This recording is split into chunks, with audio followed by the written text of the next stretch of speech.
Hi everybody, my name is Keeley and welcome back to my reading nook. Today we have quite the video. I'm doing a haul. And yes, I did say I was going on a book buying ban, but also yes, I did find some loopholes to that rule. One loophole was the little free library near my house. If I didn't buy the book, does it violate the book buying ban? You know, I don't think so. The next one was gifts. I had a birthday in January and also an anniversary in February that I received books for, and I decided that was okay. And then also I did buy some books one day recently when I was having a bad day. And I'm gonna let that one slide as well, but hopefully this is the only haul that you see from me for a very good long time. But knowing me, who's to say that that's gonna be true, you know? Okay. So I have a few different like places that these books came from, and I'm gonna organize the haul that way. The ones that I'm going to start with, let me just do some switching around over here. The ones I'm gonna start with are the books that I got while I was at home in Michigan for the holiday season. And these books are this stack right here. Yeah, so definitely quite a few, but I'm very excited to talk about each of them. Let's just get right into it. The first book that I picked up at home was The Idiot by Fyodor Dostoevsky. And if you've watched any of my recent videos, you might have heard that I am currently taking a Dostoevsky class in school. So I've recently been sort of diving into the world of Russian literature, and I've been having a really great time with it. I've been enjoying it a lot. And The Idiot is actually considered Dostoevsky's masterpiece. It's about this guy who's kind of like a saintly figure, like a saintly Christ-like figure, and it's sort of about him like going through the world and people thinking that he's an idiot because of his generosity, kind-heartedness, all these things. And the last line of the synopsis I thought was really good. It says, unfortunately, Michigan's very goodness seems to bring disaster to all he meets, leading to a shocking denouncement that tragically reveals how, in a world obsessed with money, power, and sexual conquest, a sanatorium is the only place for a saint. So I just felt like it would be really cool for me to own this and read this after the class was over, after I've gained an appreciation and understanding for Dostoevsky and his writing. It's very thick, as we can see, but I'm super excited to read this one. That is The Idiot by Fyodor Dostoevsky. The next one on my list is Mere Christianity by C.S. Lewis. I really like the cover of this one and also the beveled edges. So C.S. Lewis is a pretty famous Christian author. He wrote the Chronicles of Narnia, which I have read and loved since I was a child. And Mere Christianity is basically like an introduction to the Christian faith. And he kind of rejects like the boundaries between different denominations of Christianity, things like that. But people have said that this is just a great book to read, whether you're a Christian, which I am, but also if you're not, because it's just a great introduction to what the faith is and what people believe within it. So I think it would be interesting regardless of whether or not you're Christian, but for me, I was interested like from a Christian perspective. Yeah, so that's Mere Christianity by C.S. Lewis. The next book that I picked up at home is called About Grace by Anthony Doerr. Anthony Doerr wrote All the Light We Cannot See, which is a very popular book. I believe he won the Pulitzer Prize for it, and it's a historical fiction set in World War II. I love that book so much, and that's partially why I picked up About Grace, because this is Anthony Doerr's first book, so I felt like it would be interesting to kind of go back and see, okay, like what did this author start out doing? And like, can I see any similarities between this and All the Light We Cannot See? Do I really love All the Light We Cannot See, or do I just love his writing, you know? So I'm really intrigued. The synopsis was cool. It says that it's the story of David Winkler, a man graced with the gift of premonition and plagued by a dream that foretells his daughter's death. And then he basically flees thousands of miles away from his home to try and save his daughter and prevent his premonition from coming true. And it says, About Grace is a heartbreaking, radiant, and astonishingly accomplished novel about the tiny but life-saving miracles happening around us at each moment. So I felt like it would just be just a beautiful story about family and love and sacrifice, and just, yeah. I think he's a really talented author, and I thought it would be worthwhile to go back and read some of his other work. So that's About Grace. The next book is The Origins of the Urban Crisis, Race and Inequality in Post-War Detroit. And I am from Michigan originally. I'm from, like, the suburbs of Detroit, not Detroit itself. And I felt like growing up there, I never really had a full appreciation for Detroit and its history and its culture, and I felt like this book would be a great opportunity to just learn more about the cities near me. And specifically, this book was the winner of the Bancroft Prize in American History. It's by Thomas J. Sugrue, and I've heard that prize is really prestigious within American history, so I'm pretty excited to read it. It says, once America's arsenal of democracy, Detroit is now the symbol of the American urban crisis.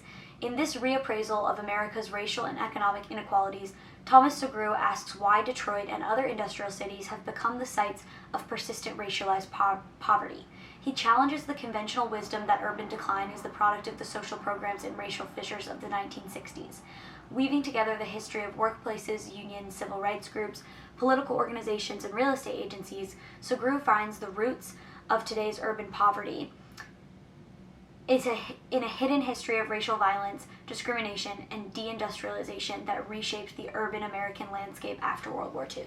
So I thought it was really interesting that it says he's reshaping the narrative about Detroit and about racialized poverty in cities generally, because I felt like that's a story that I have heard before and definitely plays a role, but I just thought it would be interesting to see someone uncover something new about this, and hopefully gain a better understanding of Detroit and the beautiful things about Detroit. So yeah, that is The Origins of the Urban Crisis. And the last book I got, also I should mention I got all of these from Barnes & Noble, just near my house. The last book that I picked up I'm very excited about, and that is Orpheo by Richard Powers. I love the cover of this one. And Richard Powers wrote The Overstory, which is a super popular book. I own it, I've started it, but I've never finished it. The writing I thought was really beautiful, and I was a big fan. I think I just got caught up with other books at the time.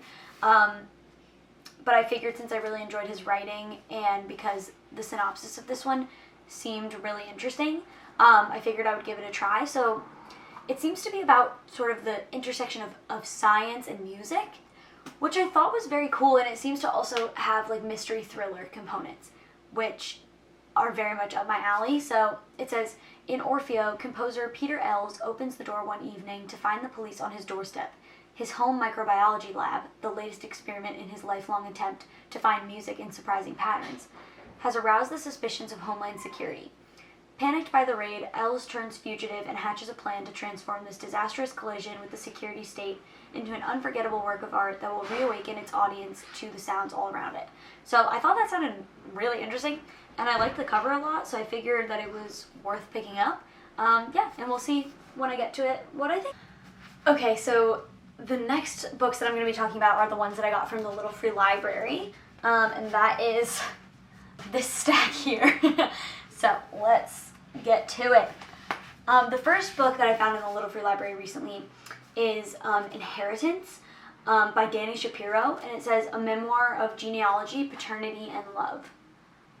So I haven't read a memoir in a while, and I read some really awesome memoirs in 2021, so I figured I would continue that trend. But Inheritance is about a woman who finds out that her biological father, who is now deceased, is not her actual biological father. Which, devastating news to get. And essentially she has to go on this journey to figure out, like, okay, who am I now that I know this information? Who is my father? Who was my father? And who is my family? What does family mean to me now? What does fatherhood mean to me? and I'm very interested in it. Again, like I said, I have read a lot of really wonderful memoirs in the past year, but this one would be the first one that I picked up in 2022, so I figured why not pick it up. Okay, the next book that I got was Tell the Wolves I'm Home, which seems to be sort of a YA coming of age kind of story, and it says that it's 1987 and 14-year-old June is struggling to fit in. The only person who truly understands her is her uncle, the famous artist Finn Weiss. He's June's confidant and best friend, so when he dies far too young, June feels like her world is coming to an end. So she's dealing with loss, she's dealing with like figuring out who she is in the midst of this loss, and then essentially she seems to like connect to someone who did know her uncle, and she has the opportunity to learn more about him after he's passed away. I love a good YA, I love a good coming of age story, and it's been a while since I've read one, so that's why I picked this up. Let's see. Oh, the next one is Lucy Foley's The Guest List, which one of the books I read in February was And Then There Were None by Agatha Christie, which is a murder mystery set on like an island, and that's also what this is. So I figured, I've heard things about it before, I enjoyed that murder mystery, so maybe I would enjoy this one as well. And this one I've actually heard like kind of mixed reviews about, so I'm very curious to see how I feel. And it says, an exclusive wedding on a remote Irish island. The bride, the plus one, the best man, the wedding planner, and the bridesmaid. All have a secret, all have a motive, but only one is a murderer. So, sounds pretty good. I think that I've heard from multiple booktubers, I've heard that they loved it, and then I've heard from a couple that they didn't. One booktuber I know of even DNF'd it, so I'm very curious to see which side of things I fall on. But yeah, that is Lucy Foley's The Guest List. Okay, next up, I'm very intrigued to own this. This is The Time Traveler's Wife by Audrey Niffenegger. Yeah. So this one is a movie. It's a very popular movie, and the book is very popular as well. I've never seen the movie, so I figured maybe I should read the book first. And it's essentially an unconventional love story about this woman, Claire, and her husband, Henry, who involuntarily travels through time. So, you know, it deals with not being able to be with the person that you love, a lot of complications in regards to the love that you have. And again, I've just heard a million things about it over the years, so I'm very excited to learn more about it. I'm trying to see when this was published. Yeah, 2003. So, it's not very recent, and that's why I figured maybe it's finally time that I get around to it. So yeah, that is The Time Traveler's Wife.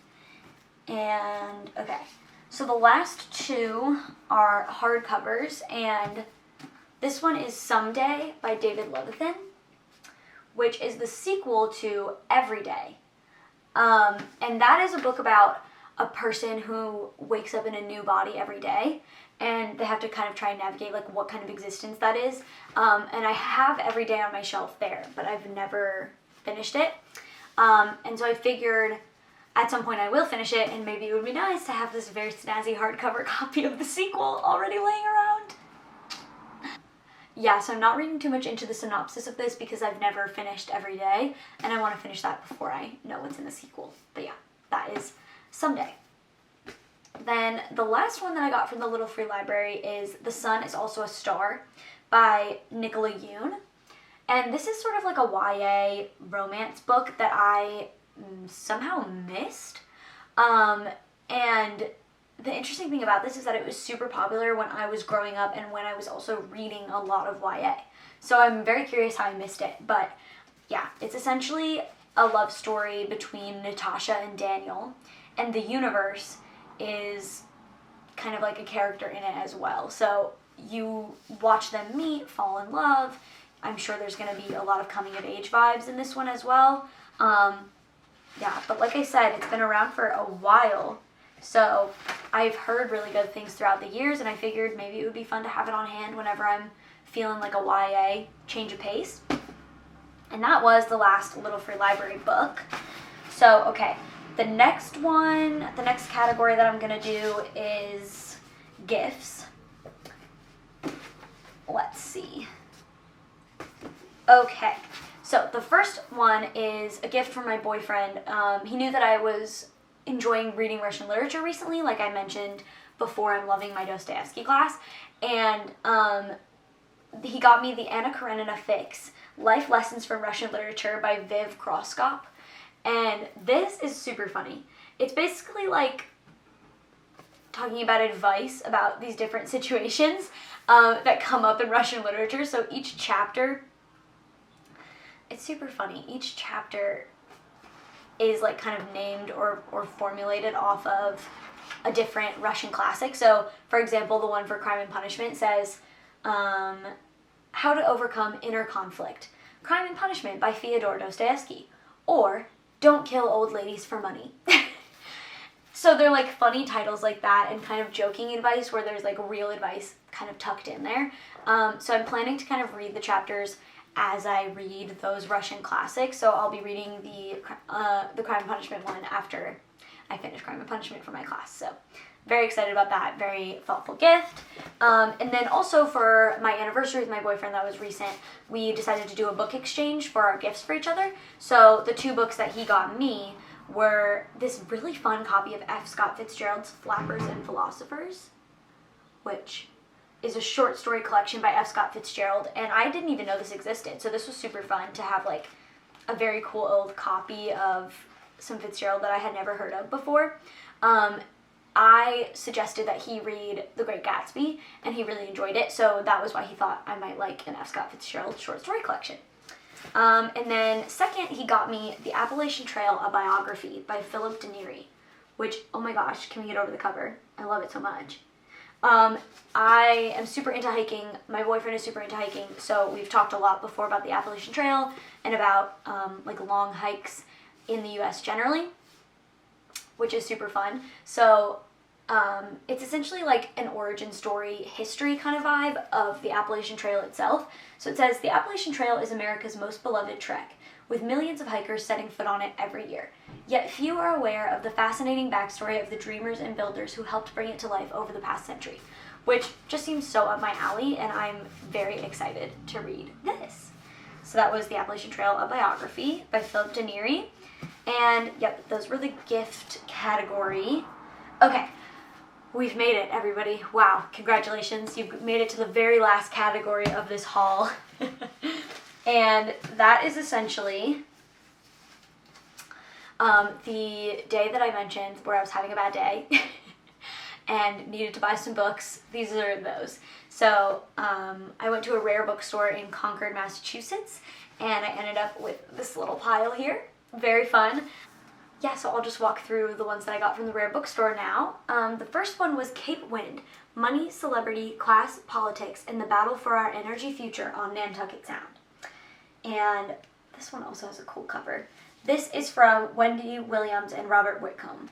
So I don't know if I mentioned this recently, so if there's anyone new you might not know, but I study environmental policy and I have like a big interest in renewable energy technologies, specifically in offshore wind.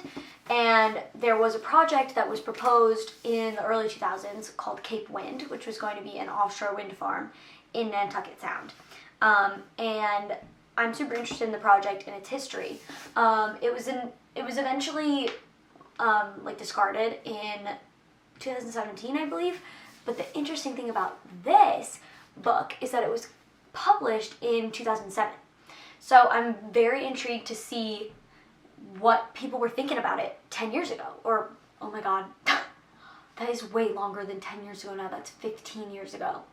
That is so scary. Anyways, now with like a lot of hindsight and other offshore wind projects becoming successful in Massachusetts right now, Cape Wind, people just have like a lot of different feelings about it. And so I'm very curious to see what the perspective was like back then. So that is Cape Wind. Now, the next book I got was A Gentleman in Moscow by Immortals, which is very famous historical fiction. Like I said, with the reading Russian literature, I've been super interested in Russian history and kind of learning more about Russian history. And this takes place in a very pivotal moment in Russian history. So it says, when, in 1922, 30-year-old Count Alexander Rostov is deemed an unrepentant aristocrat by a Bolshevik tribunal. He is sentenced to house arrest in the Metropole, a grand hotel near the Kremlin. An indomitable man of erudite and wit, Rostov must now live in an attic room as some of the most tumultuous decades in Russian history unfold. So you kind of watch him watch Russian history unfold, and you also see that even, like, so much was happening during this period that even if you look in this small attic room with this one guy, there's so much to say. So I am really interested to learn more about this era, and also to read an Immortals book generally, because I've heard really good things about his writing. So very excited to have picked that up. And the final book that I'm going to be talking about today is Treasure Island by Robert Louis Stevenson. Check out this cover. I don't know if you can tell, but it's like blue foil on it. And this is the Paper Mill Press edition, which I love those editions because they're like fun looking, but they're not crazy expensive. And they don't have a synopsis on them. They just have like a famous quote from the book on the back. So this one says, "By his own account, he must have lived his life among some of the wickedest men that God had ever allowed upon the sea, and the language in which he told those stories shocked our plain country people almost as much as the crimes that he described." So that sounds so intriguing. It's basically like a pirate story. And I have read the Curious Case of Dr. Jekyll and Mr. Hyde by Robert Louis Stevenson. I read that in October. Loved it. And so I'm kind of intrigued to read more of his books, and I feel like there's a good chance that I love it. So I thought it would be fun to pick it up. And that, my friends, is the final book of this haul. You've made it. That was an adventure. That was a lot of books to talk about. So thank you so much for sticking with me. Thank you so much for hanging out with me in my reading nook. I hope that you are having a really good reading month, and I will see you next time. Bye.